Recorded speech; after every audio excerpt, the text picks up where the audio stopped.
Hi, I'm Paul Torgerson. It's Friday, December 7th, 2018, a day to remember. And this is a look at the information security news from overnight.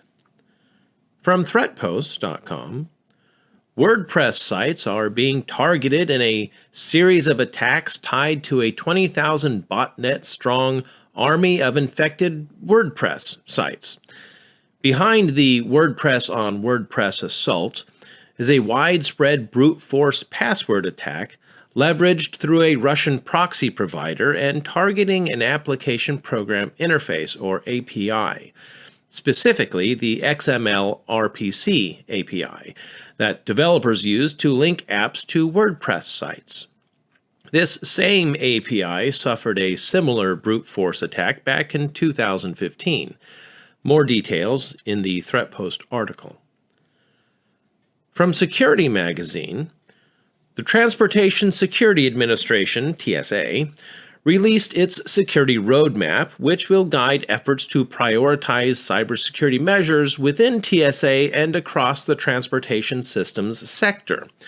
The roadmap stresses risks to critical cyber as well as physical transportation infrastructure.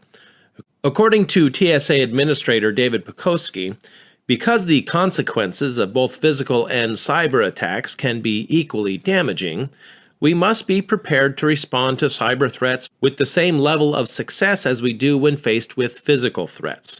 You can link to that roadmap from the Security Magazine website or the TSA website. From Security Week, a bit of an update for you on the 500 million account hack that Marriott suffered.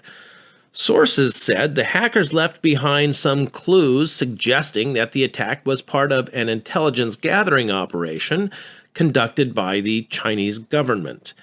This is based on the use of specific tools, techniques, and procedures known to be associated with Chinese threat actors. However, some of those tools are widely available to other bad actors as well. The potential involvement of the Chinese government in the breach suggests that the goal was espionage rather than financial gain. Marriott has refused to comment, and the Chinese government has said, "We don't do cyber attacks." From ZDNet, ESET has discovered 21 new Linux malware families, all of which are Trojanized versions of OpenSSH server or client apps that include keylogger and backdoor capabilities. Although Linux is a much more secure operating system compared to the more widely used Windows, it is not impervious to misconfigurations and malware infections. Over the past decade, the number of malware families targeting Linux has grown, but the total number of threats is still orders of magnitude less than those attacking their Windows brethren.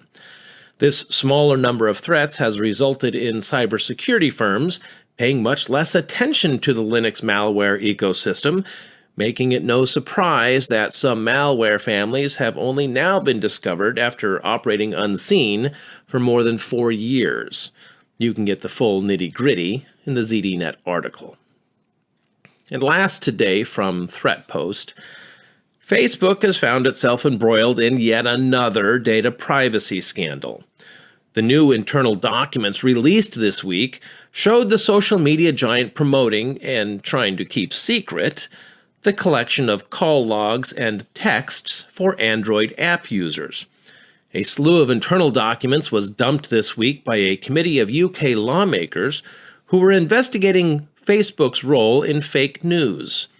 The document that has users up in arms revolves around Facebook's alleged attempts to cover up changes to its Android policies that would allow its app to collect a record of calls and texts by users without alerting them.